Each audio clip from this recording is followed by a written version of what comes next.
Daniel stood there holding my phone like it was burning his hand. His chest rose and fell in short, panicked breaths. I could almost see the thoughts racing behind his eyes. Fear, confusion, anger, and something else too. Something darker. Something that told me he was beginning to understand.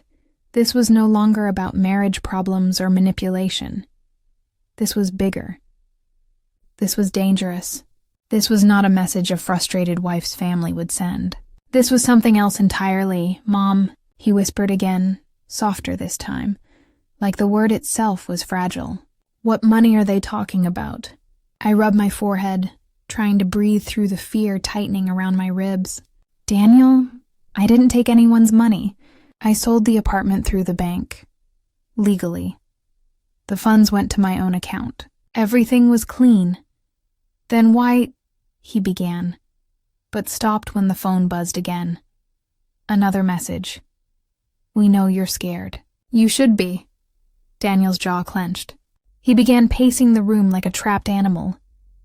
"This can't be happening. This can't be real. What did selling the apartment mess up? Who thinks we owe them money?" I hesitated. There was something I hadn't told him. Something I had buried deep because I thought, foolishly, that I could handle it alone. "Daniel," I said softly, "there's something else you need to know." He spun around, eyes sharp. "Mom, what else?" I took a deep breath. "When I went to sell the apartment, the real estate agent told me something strange." "Strange?" Daniel repeated. I nodded slowly. "He said there was already an inquiry on the property. Someone wanted to buy it, urgently. They offered above market value. Before I even listed it." Daniel frowned. "Who?" "I don't know," I admitted. The agent said the buyer refused to share their name. They used a private representative. He blinked, confusion turning into suspicion. Why would someone want the apartment so badly? I looked down. That's the part that scared me. What part? The agent said the potential buyer told him, "I don't care about the apartment. I need the paperwork." Daniel's breath caught, and when I asked what paperwork, I continued, swallowing hard. The agent said he wasn't sure, only that the buyer kept repeating it. Daniel stared at me like he couldn't believe what he was hearing. "Paperwork? Mom, what paperwork could they possibly want? The apartment belongs to you. There's nothing in there except old documents from Dad and—" His words stopped abruptly. He froze, and I saw the light go out in his eyes for a moment. "Daniel?" I whispered. "What is it?" He looked at me slowly, voice suddenly hoarse. "Mom, where did Dad keep his business files?" My stomach dropped. All the air left my lungs. His father, my late husband, had owned a small import business. A simple, honest man who worked with overseas suppliers, or at least that's what I had always believed. "Daniel," I whispered, dread crawling into my chest. "What are you thinking?" He ran a shaking hand through his hair. "Mom, Dad didn't keep everything in the office. Remember? He said some documents were safer at home, especially after that break-in years ago." My blood ran cold. "Daniel, the storage cabinet in the apartment." He nodded slowly, face pale. "Yes, that one. The one only he had the key for. The one you never opened after he died." I felt my heart drop to my stomach. All his old documents, international transfers, contracts, were all in there. He swallowed.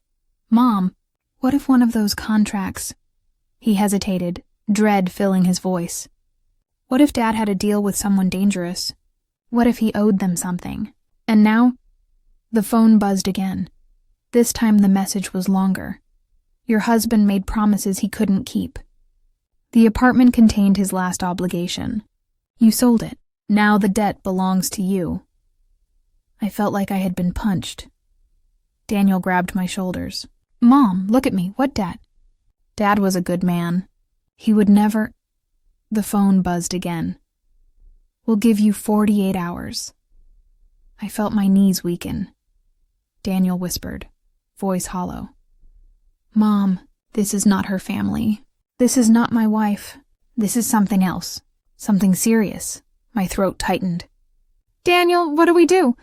Before he could answer, there was a sudden sharp knock on the door. Not a polite knock. Not a neighbor's knock.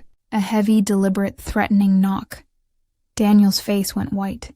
He whispered, "Mom." "Don't open it." The knocking came again. Louder this time. 3 slow, hard bangs. Then a voice through the door. "We need to talk about the apartment." Daniel grabbed my hand. And in that moment, I realized the truth. Selling that apartment didn't free us. It had opened a door we didn't even know existed.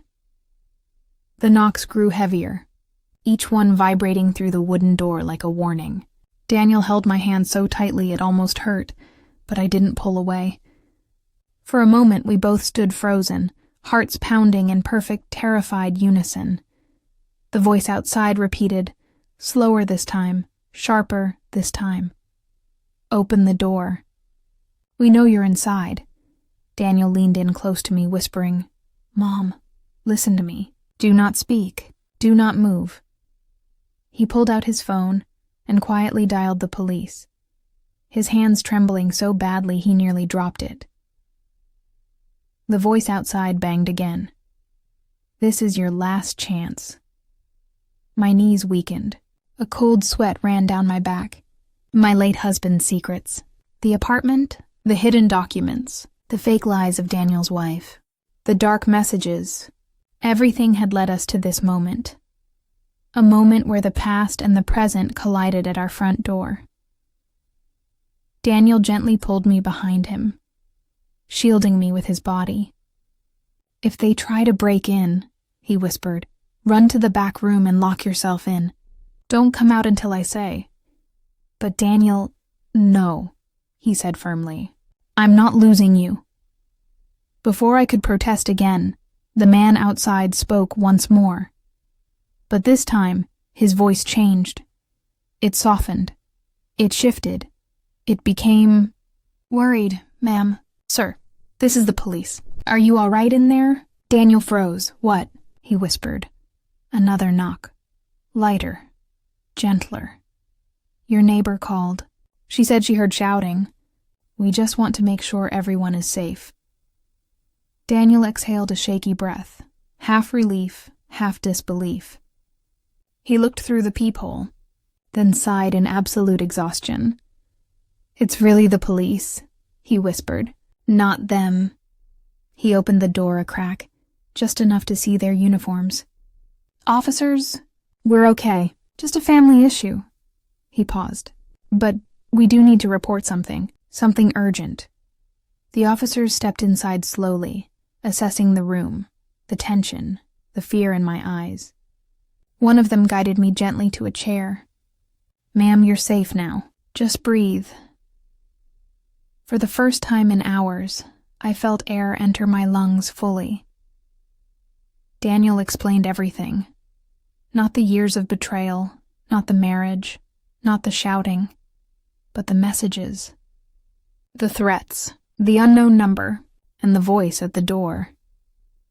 The police took notes quickly, exchanging glances that made my stomach twist. The older officer finally spoke. "We'll trace the number," he said, "and we'll check if anyone attempted to contact you before. This could be connected to something bigger." He paused thoughtfully, "But you did the right thing calling us." When they left, promising patrol for the night, Daniel locked the door and slid the chain in place. The apartment felt heavy, but also strangely quiet. The danger was still out there, but for now we had a breath of safety. Daniel sat beside me, his face pale, drained, but clearer than before. "Mom," he said softly, "tonight..." Everything fell apart. My marriage, the lies, Dad's past, your health, all of it. He exhaled deeply. But it also showed me something. I looked at him. He reached for my hands. "I almost lost you, not because of your illness, not because of danger, but because I was too blind to see you. I let someone else speak louder in my life than the woman who raised me. Tears blurred my vision. He continued, voice steady but full of emotion. I'm not going back to her. I'm done with her lies. And whatever trouble Dad left behind. We'll face it together. You're not carrying this alone anymore. I wiped my eyes. Daniel, I never wanted to burden you. He shook his head and pulled me into his arms. You're not a burden. You're my mother, my only real family. We sat there a long time, holding on to each other, letting the silence settle. Not the fearful kind, but the healing kind. Later that night, Daniel turned off all the lights except for the small lamp beside me. He tucked a blanket over my feet like he used to when he was little. Get some rest, he said. I'm right here. And he stayed awake the entire night, sitting on the edge of the sofa, guarding the door, watching over me like I once watched over him. By morning, something had shifted. The danger hadn't disappeared. The past wasn't erased.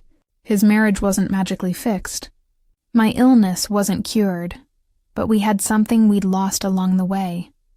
Truth, unity, and each other. Sometimes stories don't end with a perfect resolution. Sometimes they end with a beginning. And that morning, as sunlight warmed the room, Daniel looked at me and said softly, From now on, we face everything together. And for the first time in a long time, I felt hope. Even through the fear, even through the uncertainty, even through the shadows that still lingered, I knew we were going to be all right. The story ends here, but their healing and in their strength it begins now. Daniel's face drained of color so fast it was like watching life slip out of him. He stared at me with wide, lost eyes. The eyes of a child who suddenly realizes the ground beneath him is not solid. His lips parted, but no sound came out. He looked like he was drowning and didn't know which way was up. I tried to speak, but my throat tightened. My lungs refused to fill. All the months of hiding, pretending, smiling through the pain. They crashed into me at once. His wife folded her arms, watching the scene with a cold satisfaction. She had found my deepest secret, and she knew revealing it this way would break Daniel in a place he couldn't protect. Mom, Daniel whispered, voice trembling. What is she talking about? I swallowed hard. My hands shook so violently I folded them together just to keep them still. Daniel, please. Not like this. He stepped toward me, pleading, desperate. Just tell me. Tell me what's happening. His wife scoffed. Oh, she'll tell you. She doesn't have a choice now. Be quiet, Daniel snapped at her. A sharp, painful edge in his voice I had never heard before. She went silent, stunned. Daniel turned back to me. Mom, he whispered again, his eyes filling with fear. Please. Please tell me you're okay. Those words, tell me you're okay, broke me. I felt the tears rise before I could stop them. I closed my eyes and they slid down my cheeks silently. The kind of tears that aren't loud, but speak louder than any scream. Daniel staggered closer. Mom, no, his voice cracked.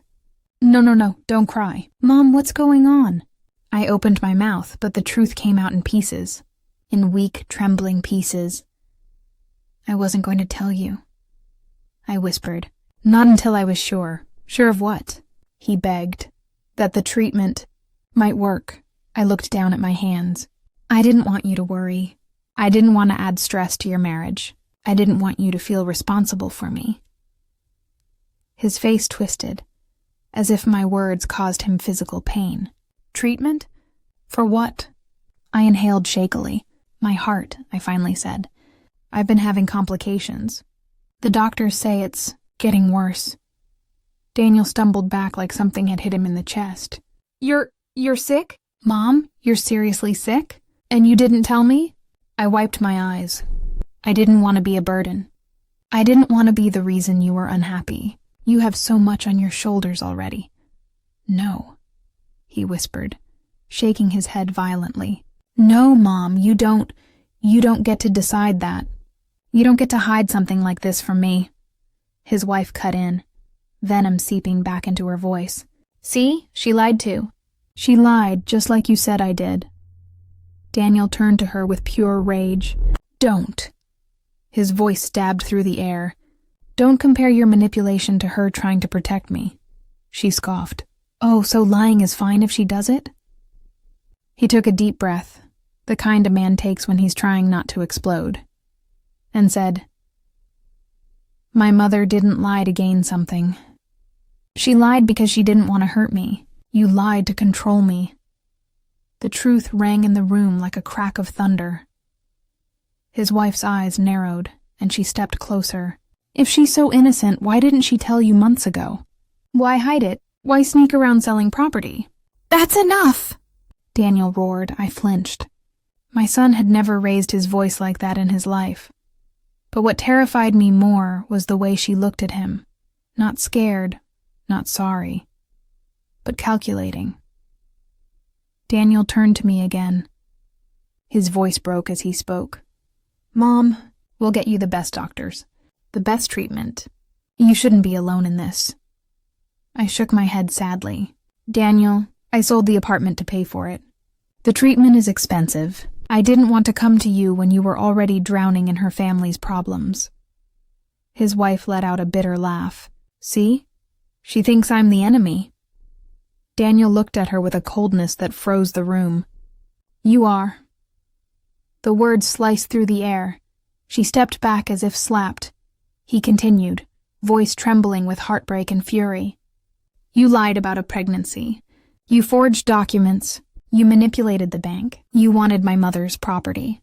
You hid your family's debts. You used me. And now? He gestured toward me.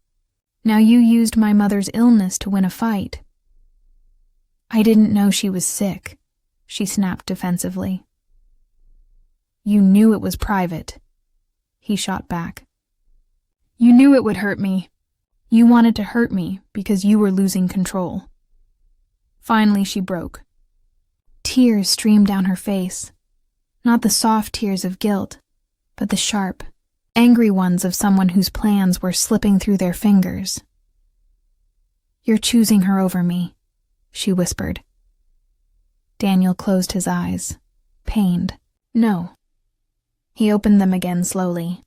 I'm choosing the truth over lies. She froze.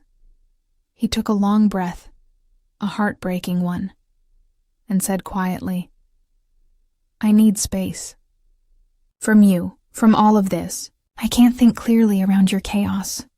Her eyes widened. You're leaving? He didn't answer, because he didn't need to. Daniel reached for my hand.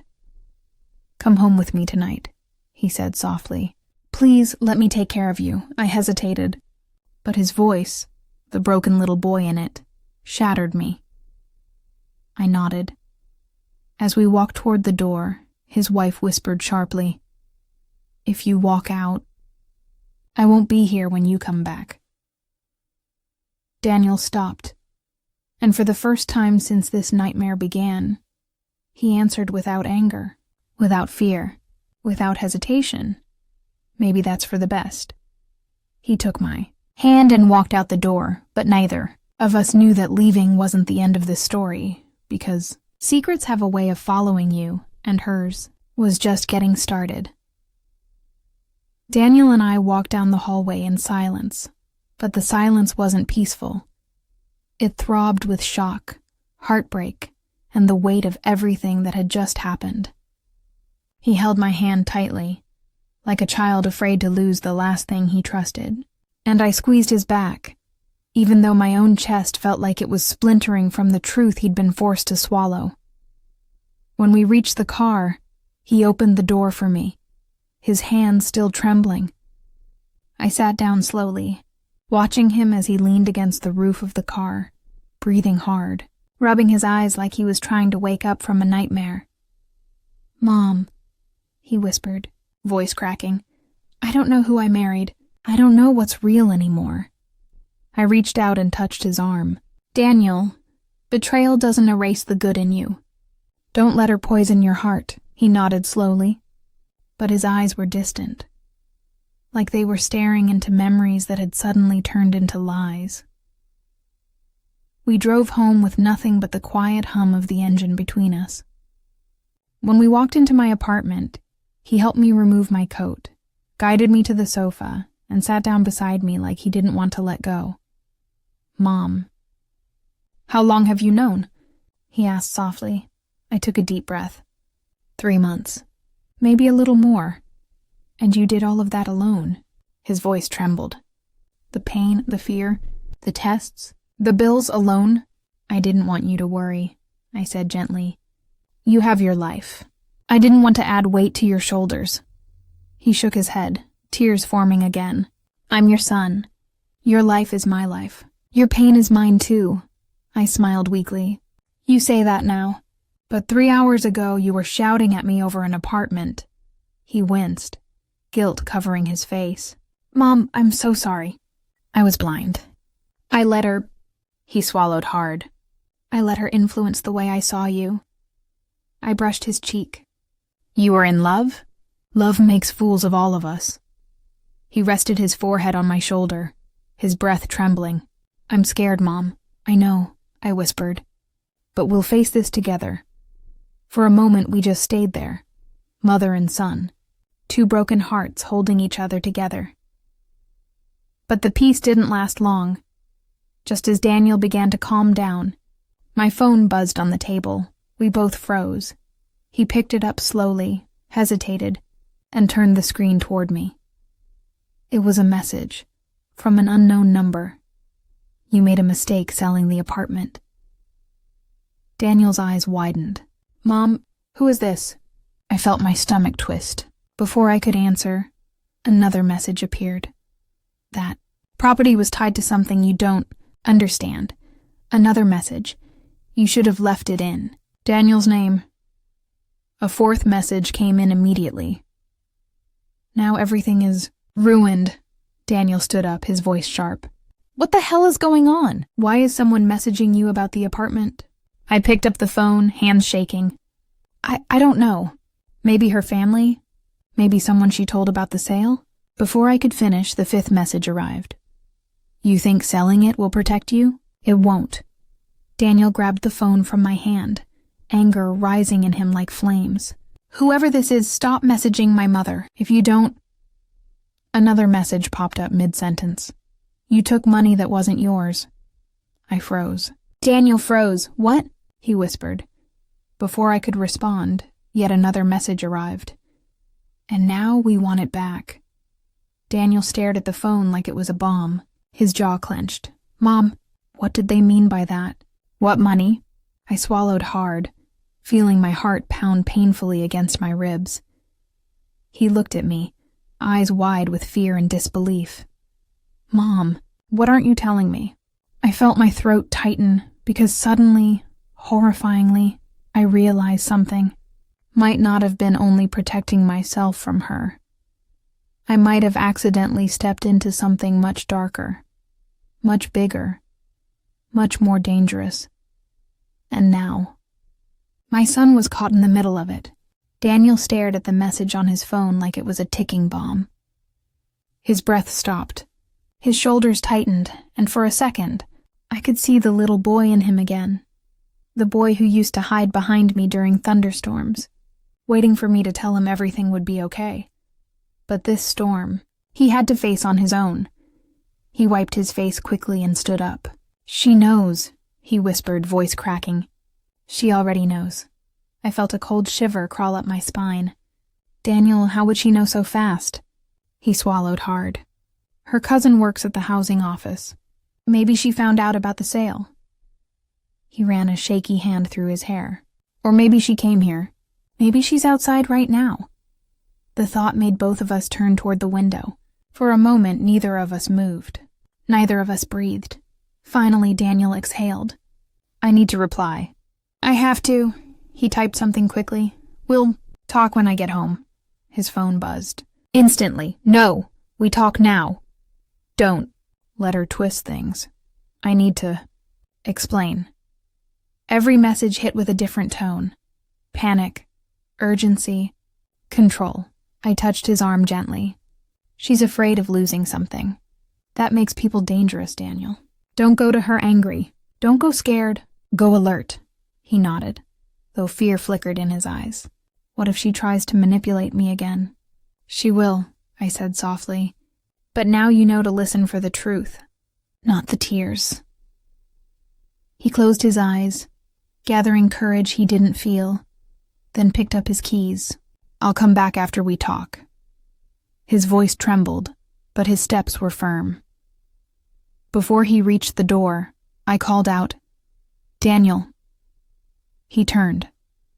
When you speak to her, I said gently, don't defend me. Don't defend yourself. Ask her one question. Why did she need the apartment in her name? His throat tightened. And if she lies? If she lies, I whispered.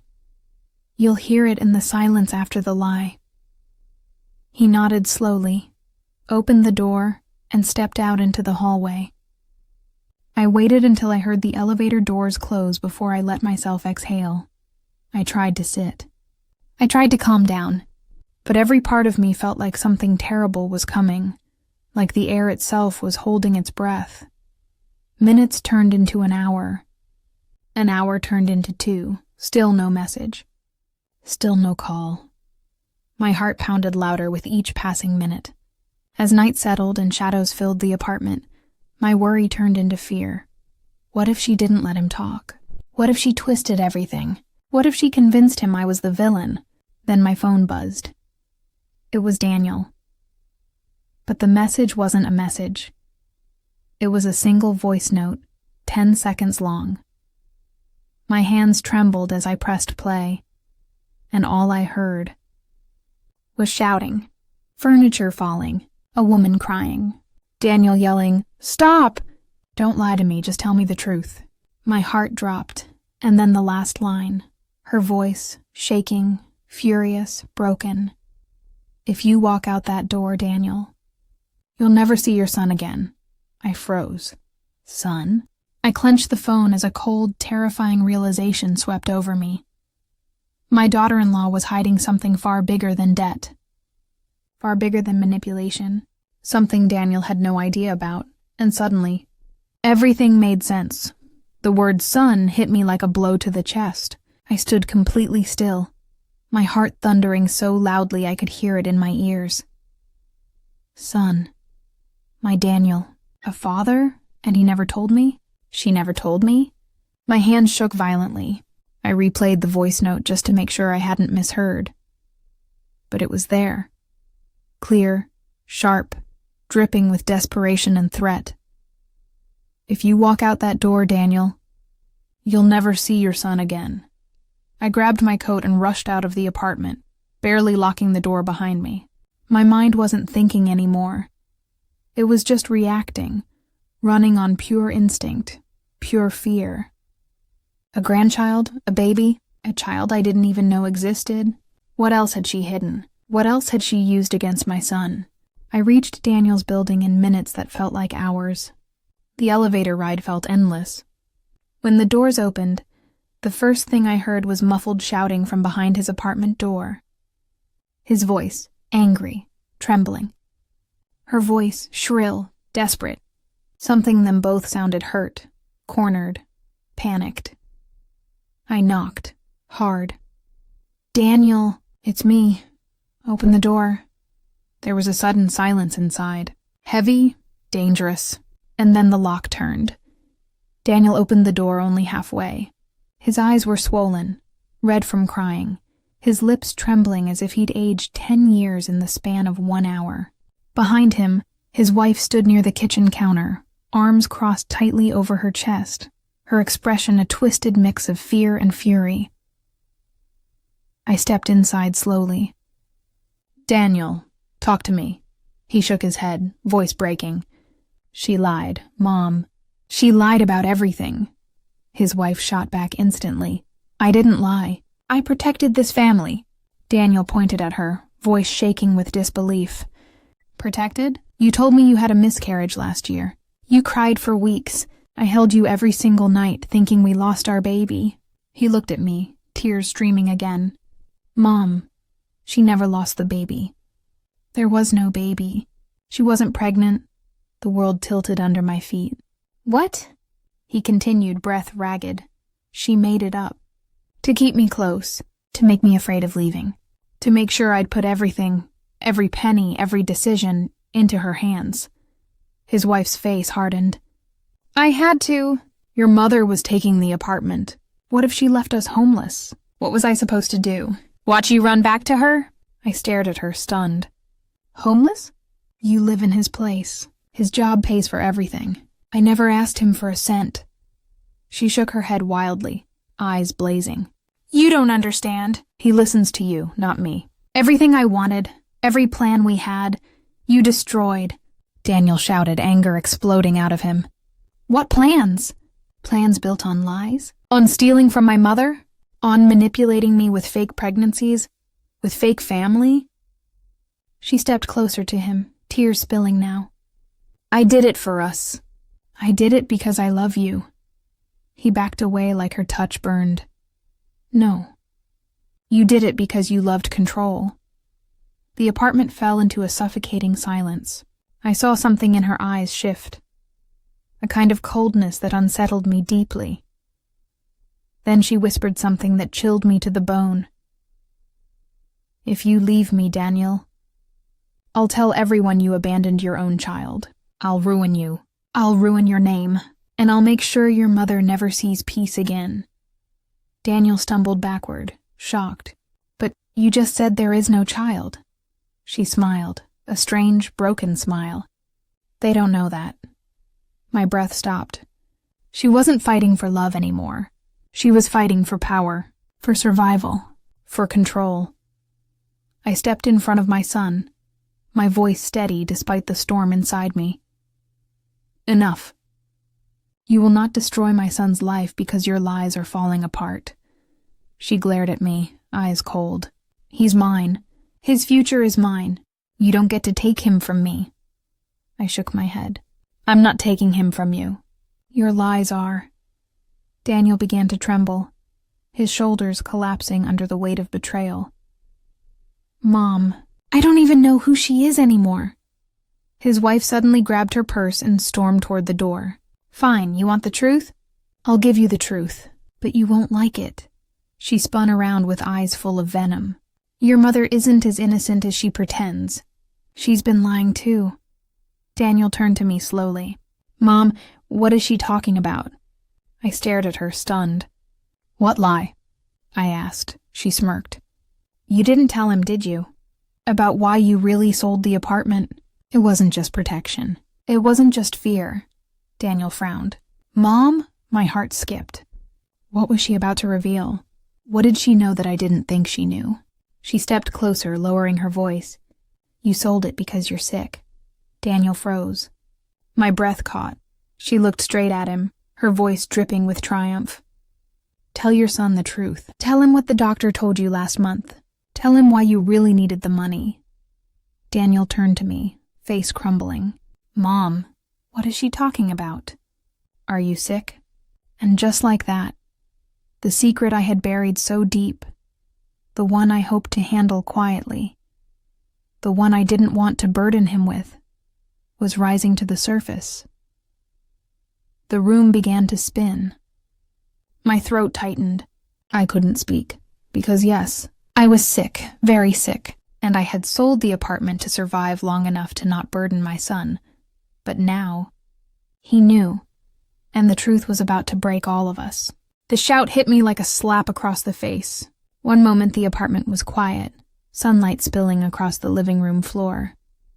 And the next, my son's voice tore through the air like something breaking. Why'd you sell the apartment without me? My wife had plans, he screamed, his face red, his chest rising and falling like he'd run miles just to yell at me.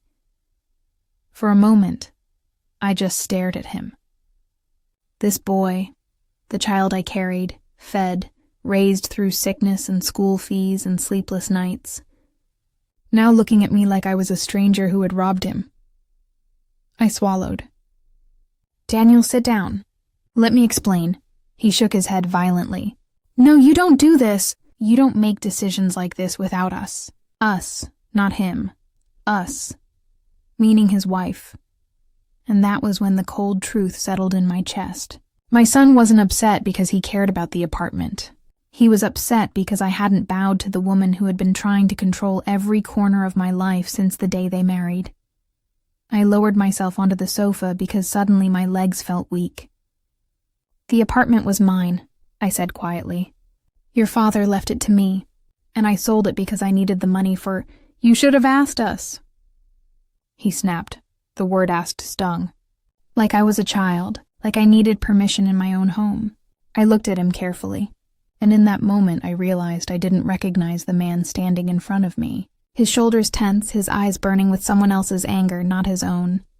Daniel, I whispered, when did I become someone who needs your wife's approval? His jaw tightened. He didn't answer. I continued, voice shaking a little. I know she wanted the apartment for something.